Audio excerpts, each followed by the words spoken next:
As I said, principle of international trade is domestic taxes should not be allowed to be exported when exporting the goods or services. And various export promotion measures are designed under FTP to adhere to this principle. At the same time, abide by WTO guideline, because you can't go on incentivizing indiscriminately your Indian exporter. Now the world is a global economy. We have to go by the WTO guideline also. Encourage Indian exporters by making them competitive in the international market. Next. Under GST, with these export promotion measures, under GST, it takes form in the form of the refund in respect of the exports, which we have more or less principally covered. Next. Under customs and foreign trade policy, because they go in tandem, establishment of SEZ, scheme of advance authorization, duty-free import authorization, export promotion capital goods scheme, 100% EOU, EHTP, STP, BTP. Some of this terminology we would be aware of while dealing with the service tax. And obviously those who are dealing with excise or dealt with excise, they would be very well aware of this. Next. Deemed export, MEIS, SEIS, and DFTP. These are the major export promotion measures. There are a few more also, but I'm not going into this. But these are the major, which are the export promotion measures where GST, customs, and foreign trade policy, one way or another, try to be complementary to each other. Next. And mind you, in all these cases, either under customs or under GST, the question of refund one way or another will come into play. And that's why I've just listed out them. Here, the zero rated supply and exempt supply, this distinction should also be kept in mind. I'm referring to this because section 16.2 very interestingly says that ITC is available, input tax credit is available in case of zero rated supply, even if exempt, subject to section 17.5 of the Act. A zero rated supply is a supply where the tax is not payable on that supply, that is GST is not payable on that supply, but the right to claim the input tax credit is not taken away. So input tax credit will still be available even if no tax is paid on the supply which is considered as a zero rated. And only two supplies are considered as a zero rated. One, supply of goods or services or both to a place outside India, and another, the supply of goods or services or both to the SEZ, that is SEZ unit or SEZ developer. In these two cases, they are zero rated, and being considered as zero rated, therefore, even if the tax is not paid, ITC will be available. However, in exempt supply, if something is exempt supply under Section 11 CGST Act, government has power to exempt any supply of goods or services subject to condition or without condition. Exempt supply takes away the right to input tax credit. Whenever there is an exempt supply, the tax will not be payable. It is lifted, the tax liability is lifted, and ITC will not be available. In zero rated supply also, tax may not have been paid, still the ITC is retained. This is the content, and that's why it is said that ideally under GST or VAT system, even from the overall international trade perspective, making the exporter and the Indian taxpayer, Indian businessman, entrepreneur competitive, exemption philosophy should not be encouraged under GST because it breaks the chain of the ITC, which is the whole heart of the GST system under value-added tax system. Once the exemption comes, the ITC is gone, and then all the distortions take place. And to put it simply, a very internationally recognized, the German VAT scholar, it's very difficult to pronounce his name. I will not even attempt it. But he says, VAT is a paradox. Operating through the credit mechanism, it is a system, taxation system, in which one who considers himself as a taxed is exempted, and one who considered as a exempted is taxed. If you understood these paradox, you have understood the VAT. This is what is. So exemption should not be too much encouraged under GST, and we have a plethora of exemption under GST, which is the distortions, which is creating distortion. So this distinction should be kept in mind. Why it is important? Because for export, this very departure has been made. Even if the supply is exempt, the ITC benefit will be available if such exempt supply is exported. Next. The question here will be exempt supply is defined as a supply which is under section 2 subsection 26. It has been defined that exempt supply means one which is exempted by way of a notification or which is nil rated and which will include the non-taxable supply also under section 2 subsection 47. Now, exemption under notification is understood. Nil rated is understood. There are many goods where GST tariffs is nil rate. The nil rate is always taxable, but for the time being, no rate is specified. It is covered within the scope of the law. But transaction activities covered by Schedule 3, supply of alcoholic beverages for human consumption and specified petro products which are covered under GST but yet not notified and the levy is not effectuated, whether they will come under non-exempt supply, because non-taxable supply comes under exempt supply. These three, can it be considered as a non-taxable supply? This becomes also important when they are simultaneously exported also. All these concepts, unfortunately, are totally not actually provided for, are absent under the under customs and foreign trade policy. In my opinion, Schedule 3 cannot be considered as a non-taxable supply because it is not a supply of goods or not a supply of service at all. It has been proclaimed as transaction or activities, neither to be considered as supply of goods or supply of service. So the question of treating it as a supply when it is not there, question of treating it as a non-taxable or taxable doesn't arise. This is again made clear by section 17.3, which specifically on a somewhat dimming basis says that for the purpose of apportionment of credit, the sale of building, completed building and sale of land should be covered. No other activity of Schedule 3 can be considered for the purpose of apportionment of credit, even though the tax is not paid on that particular activity. The other question can arise is supply of alcoholic beverages for human consumption. Alcoholic beverages for human consumption is outside the purview of the Constitution. The question of tax levying on that does not arise unless it is brought within the scope of the GST constitutionally. And the non-taxable says, non-taxable supply means that supply on which the tax is leviable under this act or under IGST Act. When alcoholic beverages for human consumption is outside the purview of the GST law constitutionally, the question of leviability does not arise. Therefore, in my opinion, it cannot come under non-taxable supply, and therefore it cannot come under the exempt supply also. And finally, petro products, 5 petro products, which are presently not being subjected to GST, though constitutionally it is me, they are covered within the, tomorrow the GST Council can notify the date and it can become the taxable supply under GST. However, today they are not being subjected to tax. Can it be subjected to non-taxable? Can it be considered as a non-taxable supply and exempt supply? The revenue view is yes. As I understand, in spite of all this, rigidly, the refund of taxes paid on these petro products, which are presently not being subjected to GST, or even on alcoholic beverages, if they are obviously, they are not being given through. And this is a huge area of dispute. To some extent, I understand London Speaker in the first session of this series, CS Batraji had covered this point. There are varied number of varied views prevailing around. I'm not going too much in detail, but this may become important for an exporter who is engaged into the normal taxable supply and also having supply of any such type of case, product in his portfolio. This issue may become important because zero rated supply covers exempt supply also. And whether exempt supply will cover this or not becomes an important question. Next. Deemed exports. I'll now take up the independent schemes. Deemed export is a concept with its root under foreign trade policy, which is to provide a level playing field to the domestic manufacturers in some specified cases, as may be decided by the government. Now, this concept has a roots in FTP. It takes its birth from the FTP, foreign trade policy. Next. And under FTP, it refers to those transactions in which goods supplied do not leave the country and payment for such supply is either received in Indian rupees wherever permitted or in free foreign exchange. Important point is what is considered to be the deemed exports, the goods are not actually leaving the country.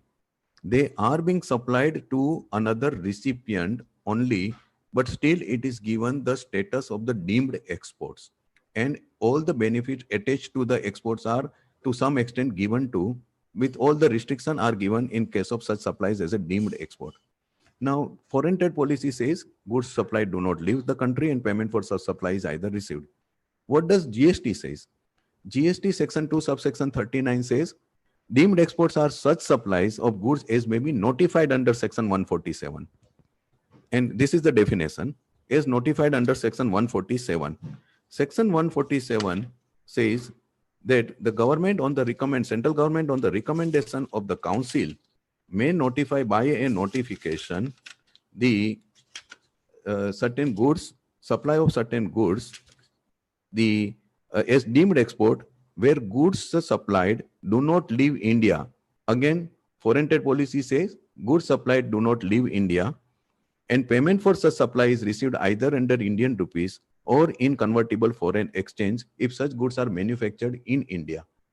So, as you can see, that the concept of deemed export under section 147 is more or less in line with the concept as originally enacted under foreign trade policy. And there is a convergence here. There is no defining different definition here. Under section 147, next.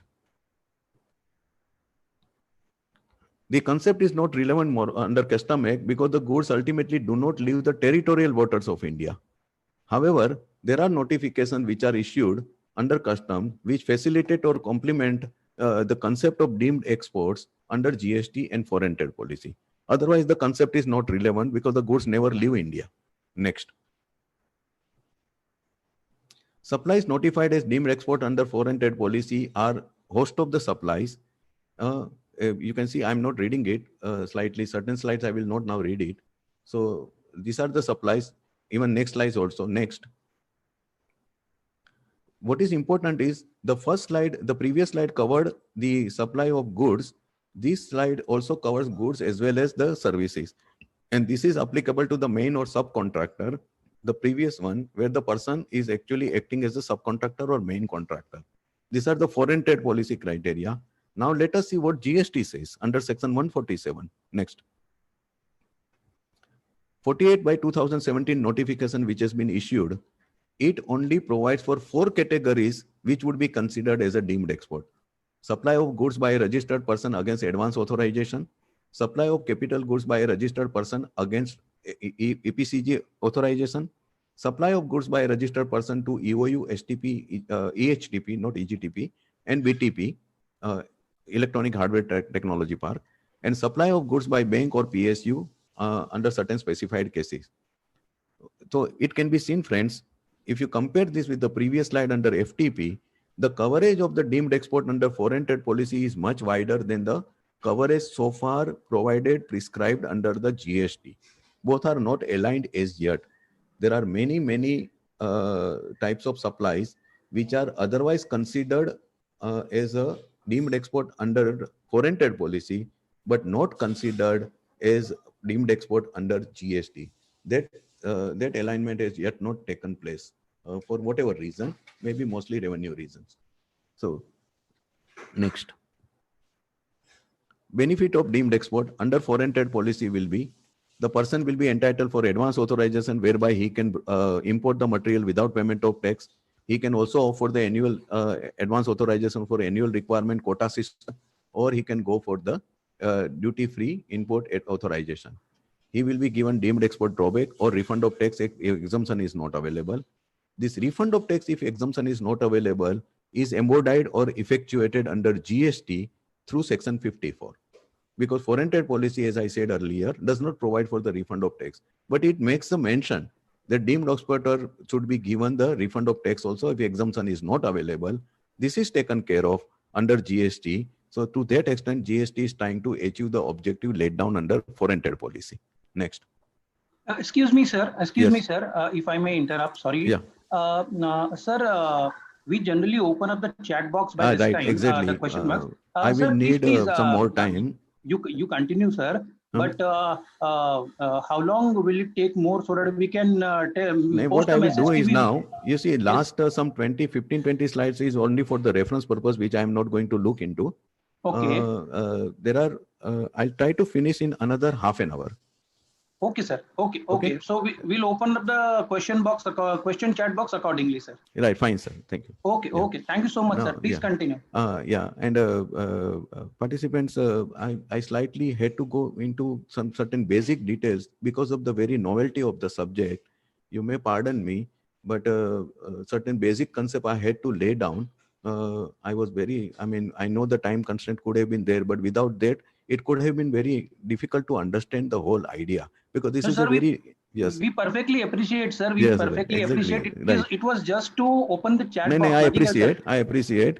So Thank you, I'll sir. just Thank you give me so much. another Thank half you an so hour, much. please. Okay.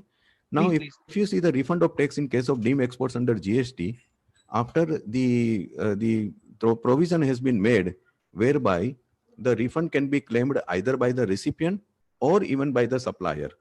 Here, just to give you an example to understand without going into the procedural part, the refund deemed export also covers the supply against advance authorization. What does that mean? The supplier is a domestic supplier. He supplies the goods to another person. The buyer is the advance authorization holder. Advance authorization under the foreign trade policy, he is the advance authorization holder, or as we call it as a advance license. It can be value-based license, it can be quantity-based license. And that advance license, when he is holding, he is entitled to procure the goods on payment of tax. Deemed exports are always on payment of tax. That supply from A, say, so B is the advance license holder, A is the supplier to B. If A is supplying the goods to B against the advance license held by B, then in that case, in the hands of A, the supply can be considered as a deemed exports. Now, having said so, recipient is an advance authorization holder who will normally be exporting the goods as an export obligation. Supplier is considered as an exporter on a deemed basis. In both the cases, the benefit which will be available by way of a refund, the provision is made that either supplier can claim or the recipient can claim. And this provision, this 89.1 clearly specifies, and it also specifies the condition by the notification 49 by 2017. What are the documents which are required to be furnished if the claim is filed by the supplier, who is a deemed exporter, or if it is filed by the next slide, if it is filed by the recipient, who is the advance authorization holder. I'm not going into the details. These are the documents, the formalities, procedural formalities are slightly different. Next. The similar procedure, the latest circular dated 125, this is the master circular issued by the CBIC consolidating almost all 90 major instruction on the refund up till now. So this is issued on 18/11. This is very important circular. So please go through that circular minutely. It is running into 29 pages. Thereafter, two more circulars were issued by the board. One is 131 and another is 135. These three circulars as of now, from the departmental, the procedural part and other clarification hold the field. So please go through these three circulars very minutely, try to understand and absorb what they have to see, where the controversy would lie. So board has clarified under 125 that the earlier procedure prescribed under 14 number circular for the procurement of supplies under deemed export category from a domestic tariff area unit, DTA unit, that is a domestic supplier, by EOU, etc., is laid down, and that procedure should be followed. Right? Next. Advance authorization scheme. Again, this is the scheme which has its birth lying in the foreign trade policy. Custom and GST, no.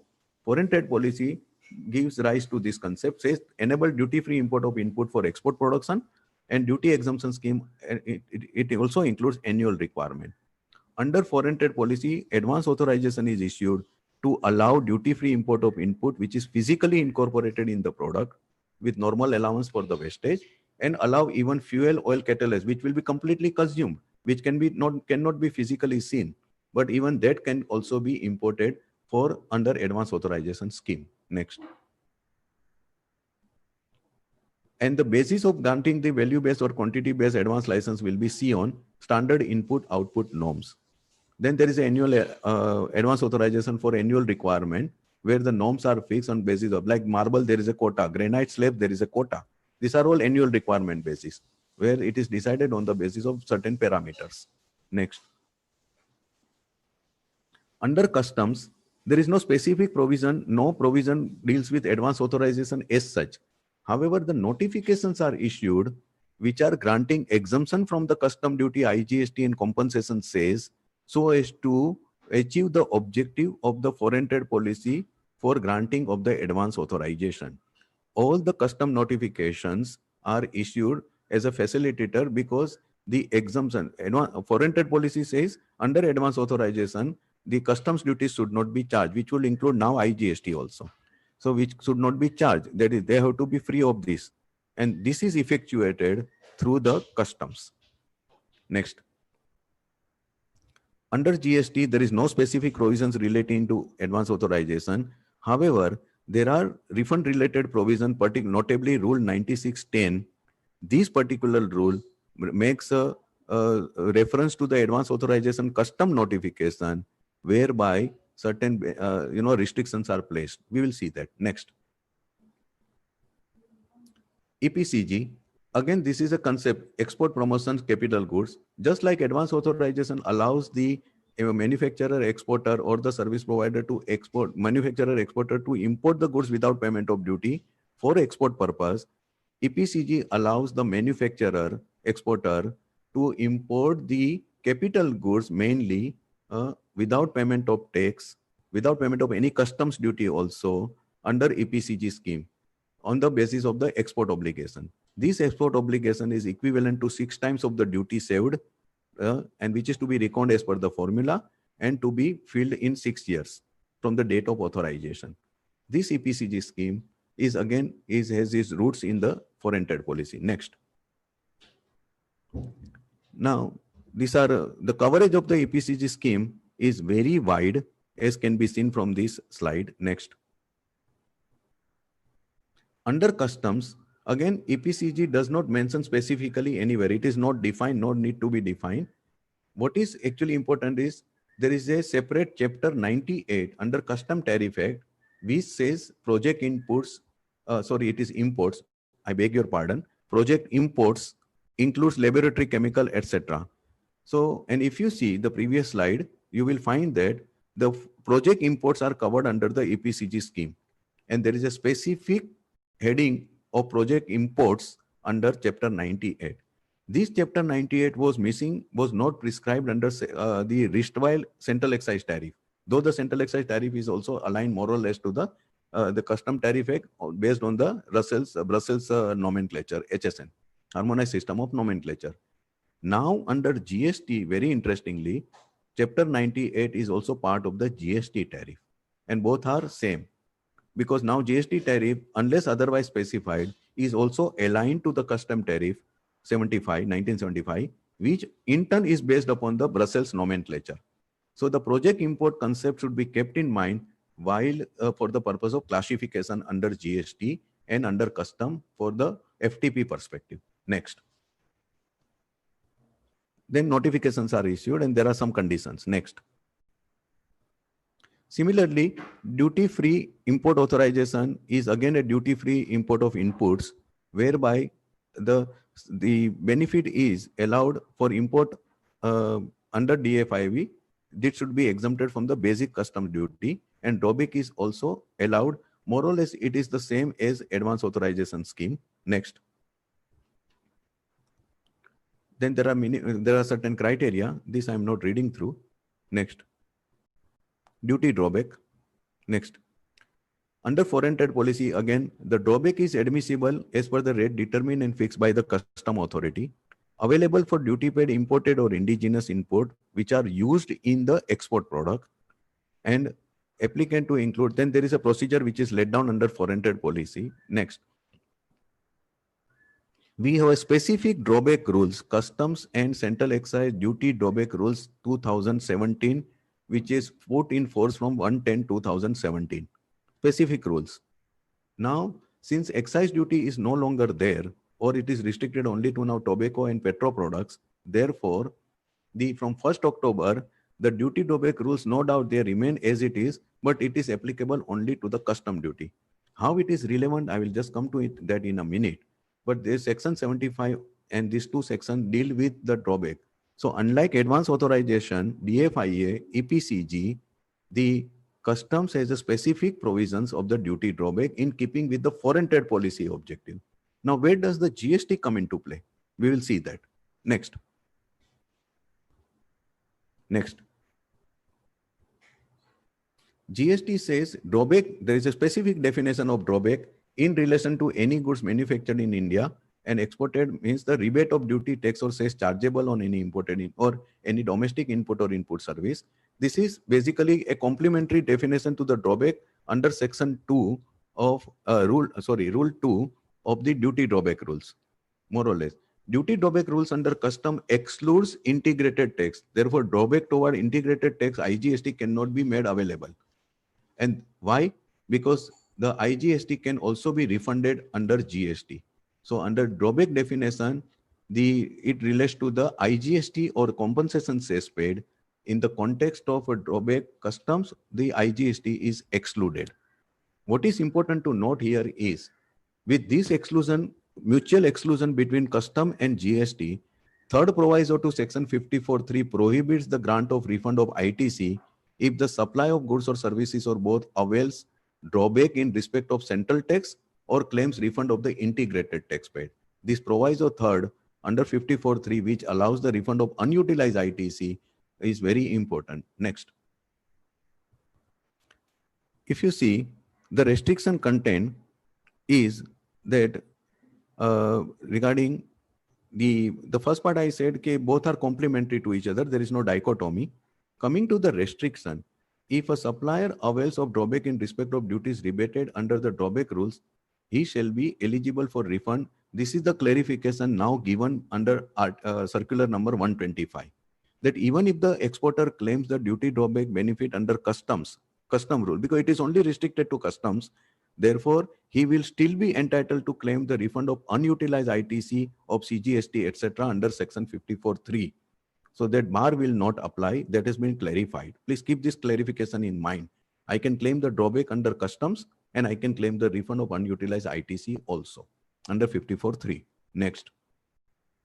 Refund of eligible credit on account of SGST. Suppose the rebate is available of the CGST. In that case, drawback is available for CGST. I can claim the refund of the ITC towards SGST portion. Similarly, if the refund is available of the SGST in the IGST, because exports will always be subjected to IGST. So in that, there is two portions, CGST, SGST. If the drawback is availed in respect of CGST, SGST refund can be availed and vice versa. This is also has been clarified under Article 125. Such supplies may create some lot of problem, and it appears, friends, that I'm not going into detail because of the constraint of time, but the way this restriction has been put, this has been a subject matter, I understand, of the discussion also because of the representation. There is a dichotomy. If I am claiming the integrated tax paid on the exports under refund, to put it very briefly, then the proviso says that unutilized ITC cannot be claimed as a refund. I don't know what is the purpose behind this. I'll give you one example to make this controversy very clear. Suppose textile yarn. It is suffering from inverted tax structure. Textile yarn attracts 12%. The raw material mainly attract 18%. So there is a accumulation of the credit. This textile yarn is exported on payment of IGST. I am entitled for the refund of IGST of 12% in terms of section 54(1) read with rule 96. No difficulty on that. But what happens to my 6%, which is accumulated on account of the inverted tax structure? I have paid 18% on inward supply, paid 12% on outward supply for export. 6% is still remaining with me in the form of unutilized ITC, which is putting a dent in my working capital. This is a blocked credit. This is an unnecessarily blocked credit. Now, if I apply literally this 54(3) proviso, third proviso last clause, it says if the refund of integrated tax paid in supply is claimed, then you are not entitled for the refund of unutilized ITC. Does that mean I have to forgo my 6%, which is on account of inverted tax structure? This is a serious question. This is already plaguing many industry, including textile yarn industry. And I don't know the type of solution which are devised nowadays to kill a problem are much, much more dangerous than the problem itself. I wouldn't be surprised. Please keep a watch. In a lighter vein, I'm saying, but I'm equally serious. कहीं ऐसा ना हो, it may not happen that they withdraw the option of making the exports on payment of IGST altogether and subject everybody to export under bond only. This is a very serious thing I'm saying, because the way the things are happening, this is a very serious problem. This dichotomy under 54.3 vis-a-vis third proviso and the IGST export related provision has been a matter of serious debate. And instead of solving this problem by rationalizing the provision, I don't know whether would they really stop, like if the accumulated credit should lapse in case of textile industry, subnum petrophil. This is the type of solution. If this is devised, they may say that all this problem is on account of the IGST paid on export. Let us allow export only under bond. That would be the most dangerous thing to say. And here the foreign trade policy goes in one direction. It speaks about relieving the exporters of all type of burden, procedural and others. Custom runs its own course. GST runs its own course. Next. Supply at free shop, international airport. This is another raging controversy. Next. 95A has been introduced finally on 1/7/2019. And there are retail outlets, as we know, in the departure area beyond immigration counters where the goods are being sold. Whether this can be subjected to GST or not. Can it be said as a exports or not, in short? Before I come to this controversy was prevalent even under the erstwhile regime, where whether VAT is liable to be paid on the sale of goods or not. That was the major question. Now, at least for the future, government finally woke up, and from 1/7/2019, they have said that yes, you are not paying, they have been totally exempted. However, the refund is being granted on the indigenous good when the goods are supplied to an outgoing international tourist who is leaving India. Outgoing international tourist is also defined under Rule 95A. In short, a normal Indian traveler who goes outside India, and while on the beyond immigration counter he makes any purchase, there this provision will not be applicable. It will only be applicable to the outgoing international tourist as defined person not normally resident in India. So to resident in India, by and large, this provision will not be applied. He will not be required to pay the tax. However, refund of taxes paid on the inward supply of goods will be granted to him, but only again on indigenous goods. So if he again imports the goods on payment of custom duty and IGST and sells through the retail outlet at the airport, international airport, he will not be entitled for this benefit at all. Next. This is the exemption granted, and therefore the refund is granted. Next. This dispute about whether the VAT is there can be subjected to levy of GST or this dispute will remain from the 1/7/2017, not 30th June 17, 1/7/2017 when GST came, and 30th June 2019, because exemption came from 1st July 2019. And these are the judgments on which these aspects have been gone into. And while Hotel Asoka and Flamingo Duty Free say no tax is leviable on these goods sold at the retail outlet, DFS, duty free shop, the concepts have not been actually adopted under GST, and therefore, next. In the road retailing case, again, sorry to cite the Advanced Authority ruling, but they have said that the exemption is not available. It cannot be considered as an export. But then if it is not considered an export because that retail outlet at international airport are very much within the scope of India, can it be not said it is in the course of export? Article 246A introduced as a part of the GST related constitutional amendment speaks in the course of international trade. So can it be not in the course of export? Ultimately, that foreign tourists will be taking these goods to outside India. There are some serious questions which are arising. But I've just pointed out, I'm right now not going into the detail onto this. The next. Supply of goods to duty-free shops. Again, there is another issue next. This was also that a domestic manufacturer supplies the goods to a duty-free shop at the international airport. beyond immigration counter. The previous slide we spoke about the duty-free swaps themselves. Now we are saying the supplier to such, and whether that can be considered as a export or not. Earlier in excise, there was an exemption, specific exemption given to such domestic supply of the manufactured goods. Under GST, there is no exemption, and therefore Madhya Pradesh High Court has clearly said that such supplies will attract the GST like any other domestic supply. Next. Supply of duty credit scrip and leviability to GST. Next. This basically revolves around the intangible goods which are being subjected to GST or VAT, the whole issue. And finally, this is now settled by ratio of various judgment. Such duty credit skips are goods. They have intrinsic marketable value. They are marketable commodity. They cannot be simply sit or compared with lottery. If it can be compared, it can be compared with the prize winning lottery. Once the lottery ticket wins, then it actually acquires the intrinsic value and becomes a thing of value. Then REP license.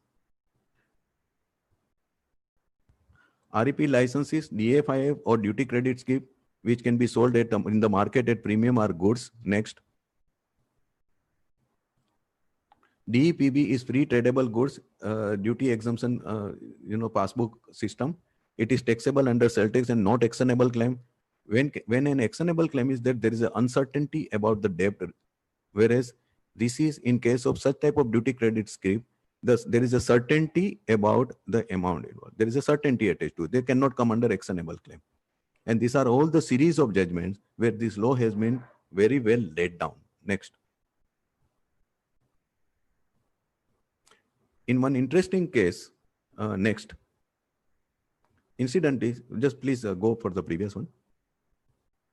The duty credit scrips are goods falling under heading 4907, document of title. There is a specific heading now created and exempted from GST from 13th October. They are now exempted, but up to 13th October for 3 months at least, this controversy remained. Next. Please see this again, the AR judgment. Very, in a way, there is a rational judgment. Duty credit scrips and DFIA are two different incentives, and therefore, what is exempted under notification is duty credit scrips and not DFIA. There can be some dispute or philosophy behind this, but this is what they have said, that foreign trade policy gives different treatment to both of them. So duty-free import authorization cannot be considered as a duty credit scrip, and therefore exemption is only to duty credit scrip. Therefore, GST is payable again on the sale of DFIA, which is again easily marketable and transferable. This aspect should be kept in mind, please. Next. Controversial disputed issues. I'll just try to. Issues relating to EPCG. From when EPCG has been in work for decades, without going into this detailed slide, I'll just summarize this. Under EPCG, capital goods generally are allowed to be imported without payment of tax. And then export takes place as an export obligation. And this has been in work for decades. On 1/7/2017, when it was always exempted from basic custom duty and what we call as a CVD and SAD also. On 1/7/2017, when GST came and the notification was amended, governing custom notification, amending EPCG scheme was amended, the exemption to integrated tax under section 3(7), subsection 7 of Custom Tariff Act and compensation tax under section 3, subsection 9 of the Custom Tariff Act was not given. And this exemption was not continued, which otherwise was continued for was available for CVD and SAD. And CVD and SAD were obviously subsumed under the integrated tax payable under on imports also. Despite that, the exemption was not given. The philosophy was that next. The philosophy was that you take the credit, you may get custom exemption, but you take the credit of ITC, credit of the IGST paid on import under EPCG, and life will be very simple. But life can never be so simple as they thought. And in fact, it was clarified by DGFT that importers will have to pay IGST on import under EPCG and claim ITC. It was only on 13th October they realized that these ITC related issue will never work under EPCG because of the serious financial problems and other procedural and other so many aspects. There are many problems attached to this. So they very quietly and ultimately mercifully restored the exemption to IGST on the line of exemption to CVD earlier available. The question arose between 1/7/2017 and 13 October 2017, those who had imported the goods under EPCG, the license may have been issued earlier, license may have been issued after 1/7/2017, but those who had imported the goods, they were all subjected to the IGST.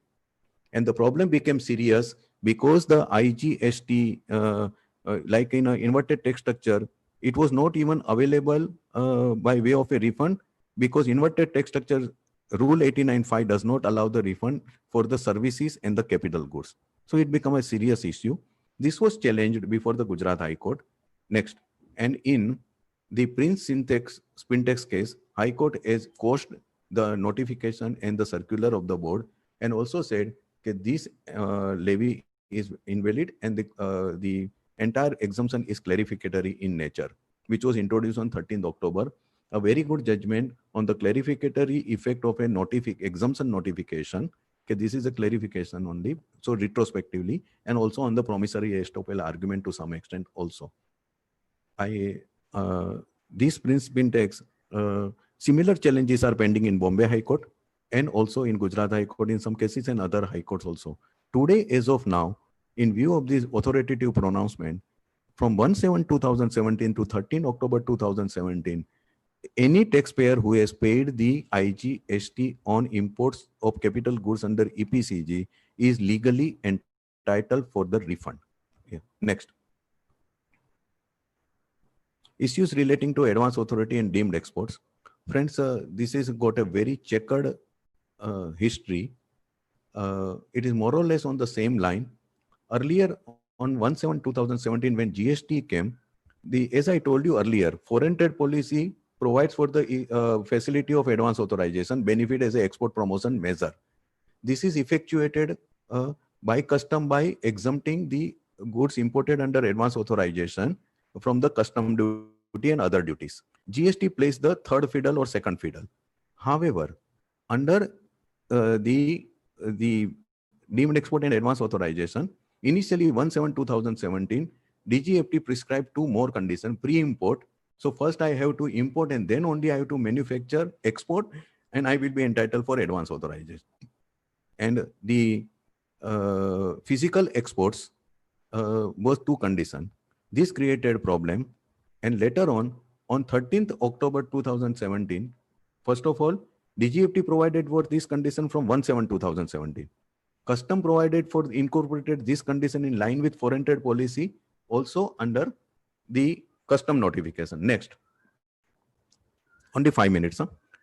And then ultimately on 10/1/2019, DGFT removed both the conditions and custom also removed both the conditions. Now, but however, go back, there are simultaneous amendment to deemed exports also, which are controversial in nature. Next.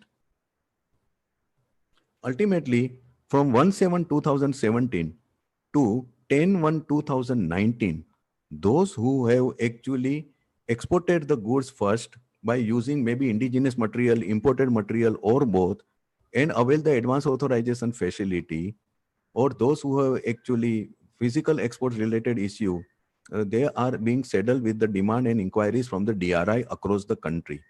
The challenge to this entire controversy and the amendment is retrospective in nature or not, these are all pending before the Bombay High Court, maybe Gujarat High Court also, and other high courts also. And this is going to be a serious issue, because even in the lockdown period also, the DRI is still has suddenly woken up and they have started pursuing the very same issue and asking everybody to pay if they have not complied with the pre-import condition in particular. And here there is a complete disconnect between the foreign trade policy, customs, and GST, as far as these controversies concerned, just as it happened under EPCG scheme. Next. 9610. 9610 is again connected with the advance authorization. This was retrospectively amended 3 times from the same date, 23/10/2017. Finally, go straight, next slide. 9610 basically says, if the person claiming the refund under 96, and what is 96? Refund of IGST paid on the exports out of India.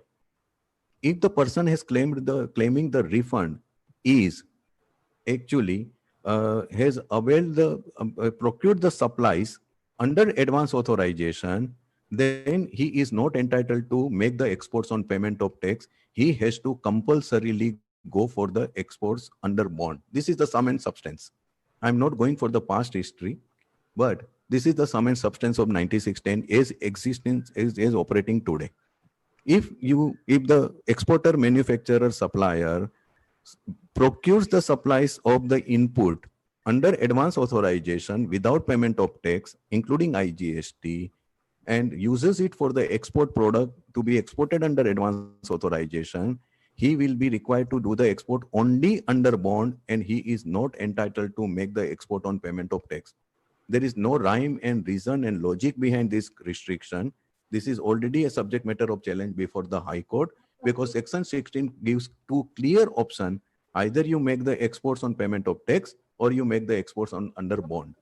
And a rule cannot actually curtail my option in this manner. This is a subject matter of challenge, and there are so serious challenges on these issues that's why I express my apprehension. कहीं ऐसा ना हो कि they may altogether withdraw the option of making the exports on payment of tax under and by way of a refund. If this is, God forbid, if this is done, it will be a biggest blow to the GST philosophy and the overall foreign trade policy. Let us see that, let us hope that no such day ever arrives, no moment such arrives. But we will have to be very watchful on this. I have some very uncomfortable feeling about the whole matter, because the way this controversy has been allowed to keep alive for another more than almost 2.5 years. Next.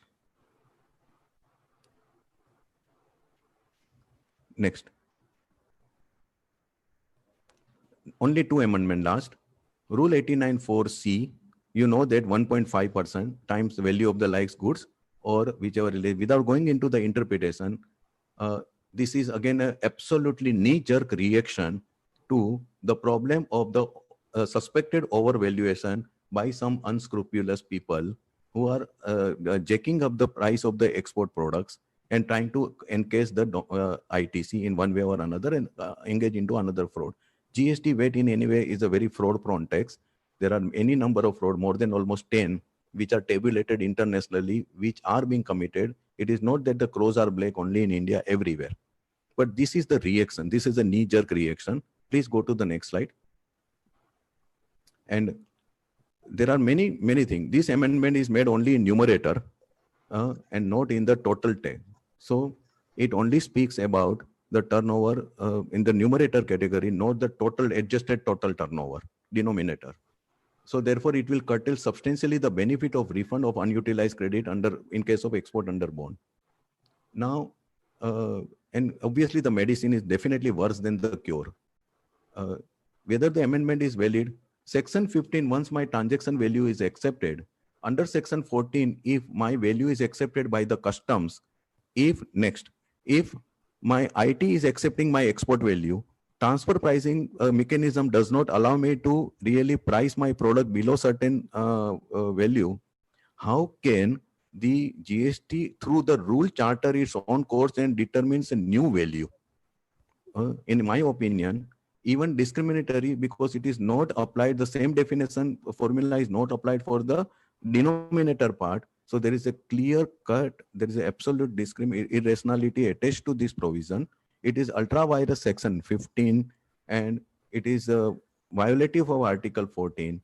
And therefore, in my opinion, this particular provision, this amendment in the formula, how to compute the value, is absolutely illegal and invalid.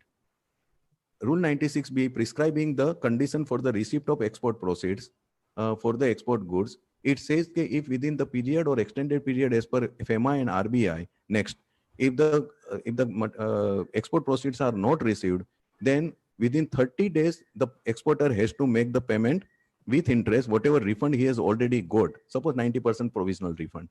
And if he fails to do so, then he will be proceeded with under SOCOS notice under Section 73 or 74.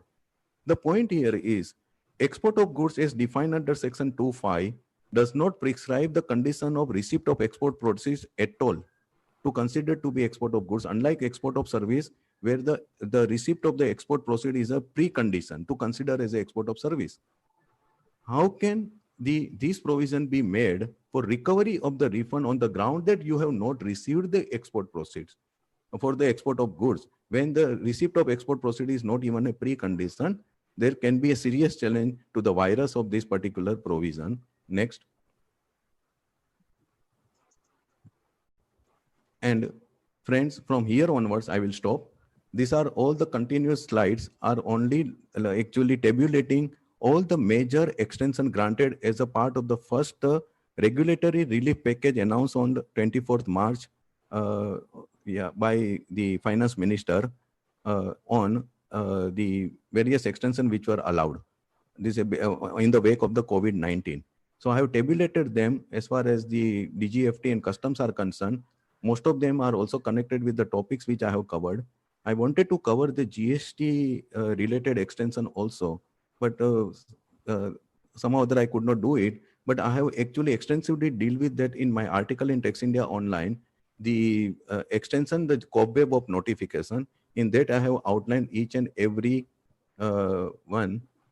each and every of these, the extension under GST. These are all technical procedural, but keep it in mind because most of these dates are going to be very important. There could be a frequent, God forbid, there could be many more extension because of the way the pandemic is actually not willing to leave us, the mankind. Friends, with this, EOU and SEZ, as I said, Jairaj Bhai will be taking care of tomorrow. I have just, it was indeed, the very my pleasure and privilege to be with you today, maybe albeit to the screen and not in person. I tried to cover as much, the topics relevant which are there for that. Try to put it in the as simple manner as possible, considering the many participants will not be available.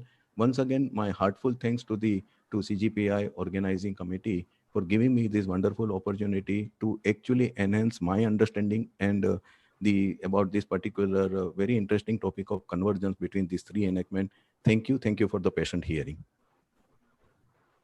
Thank you, sir. Thank you. Extremely grateful to you for such a deliberation. We would have loved to listen more and more, but sir, time always puts a restriction and a condition accordingly. Anyway, sir, now we'll take up the question and answers quickly. And two of our members would be doing it, Nitin Bhai and Ranjan Bhai. So Nitin Bhai, you can raise your question, please. Okay. Sir, the first question is, when we are considering the provisions of GST for deemed exports, only 4 situations are construed. Whereas when I refer the various other situations under the FTP, there are many other situations. Why such a disconnect? No, you see, one thing, as I said, one is if you carefully see the foreign trade policy deemed export list, under the main contractor, subcontractor, it even speaks about the goods and services also. I think we, as I said, we are probably the government and legislature feels that the Indian taxpayer are still not ripe to that maturity whereby the services can also be covered under the deemed export category, and other such issues about the mega power project, nuclear power project. I don't know, because in excise these benefits were available, but here they have not made it available, maybe from the revenue consideration perspective purely.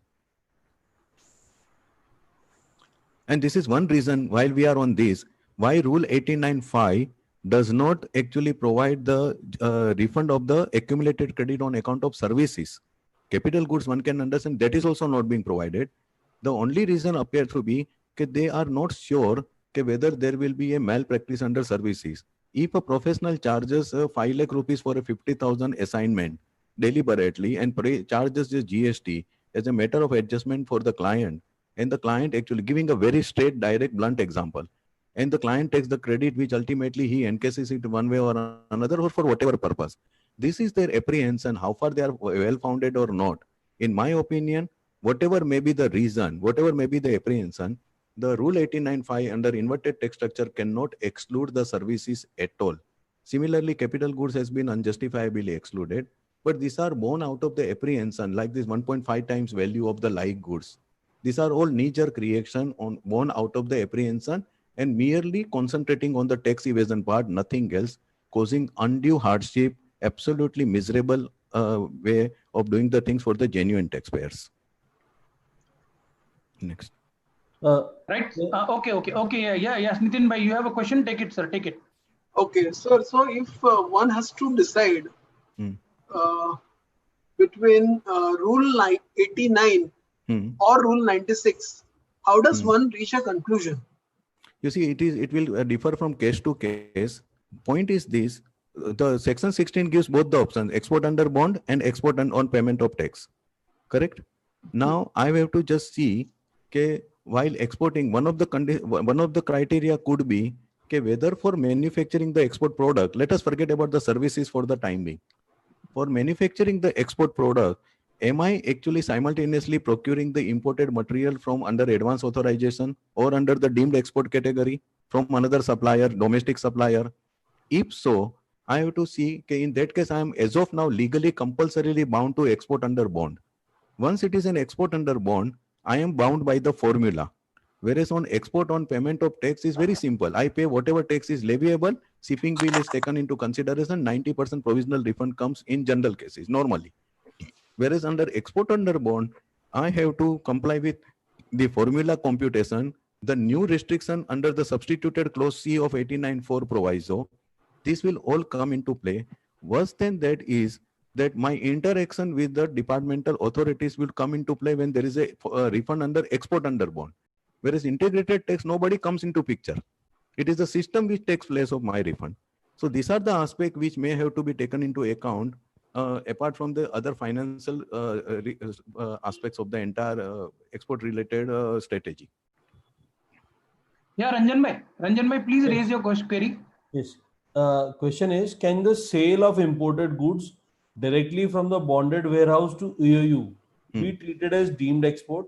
Here the doubt is that goods are not manufactured in India, and also the circulars and notifications are silent on the basic condition of goods manufacturing in India. If they are not covered by notification 48 by 2017, central tax issued under section 147, which provides for the categories under deemed export, then they are not covered. In fact, they are not covered at all under deemed exports. Okay. We have to only seek a notification 48 covers which type of supplies. That's all. Okay, sir. Now, then there is another question, sir. Rule 96B only prescribes receipts of proceeds and does not mention receipts in foreign currency. Then whether the receipt in INR will need taxpayer to pay back refund receipt? In my opinion, no, for two reasons. One, unlike the export of services, where the receipt in the convertible foreign exchange has been made a precondition specifically under the legislative mandate, such receipt of export proceed itself has not been prescribed as a precondition for export of goods. That is number one. Secondly, in certain cases, like export to Nepal and Bhutan and other cases also, where the RBI allows the, the receipt in the Indian rupees also, and still to be considered as an export, then there is no issue at all in my opinion. Okay. So, no refund is required to be given back. Okay.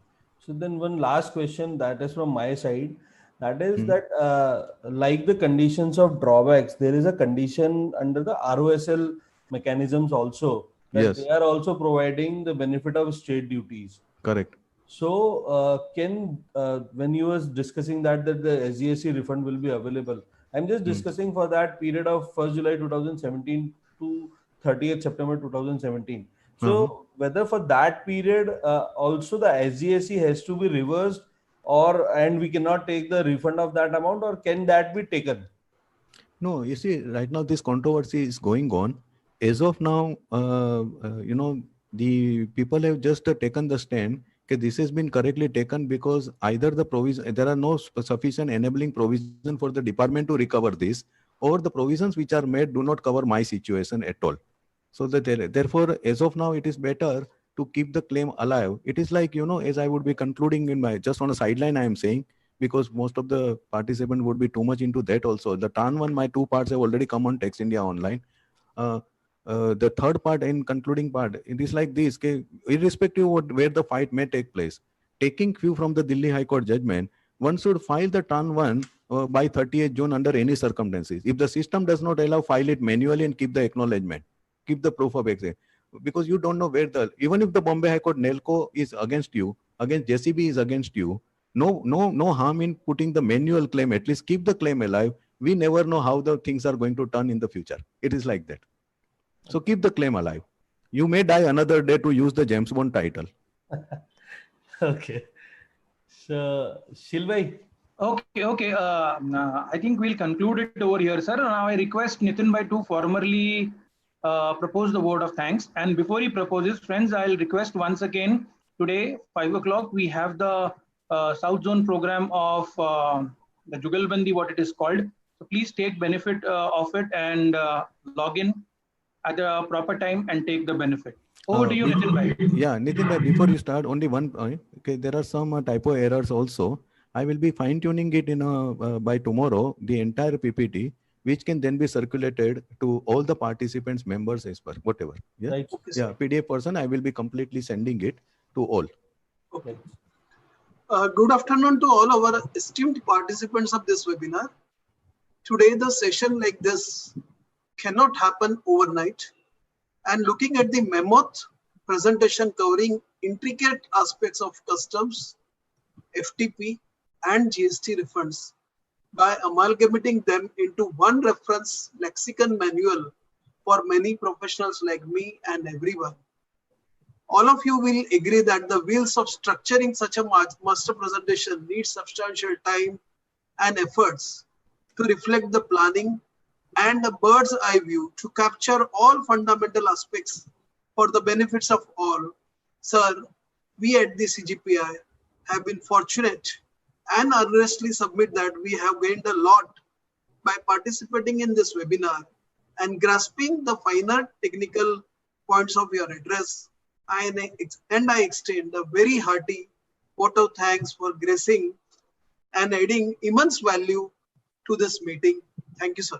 Nitin Bhai, thank you very much. And my request, if it is feasible and possible, if you can think of doing so, as I discussed, there are many queries as I'm seeing on the chat. If all those queries, which might not be possible to answer here, if it is possible to communicate to them to me, I will try to see that one way or another, I actually deal with each and every query raised by each and every participant. Surely, sir. Surely, Right? sir. Okay. Thank you. Thank you very much. Thank you. Yes. Okay, thank you, participants.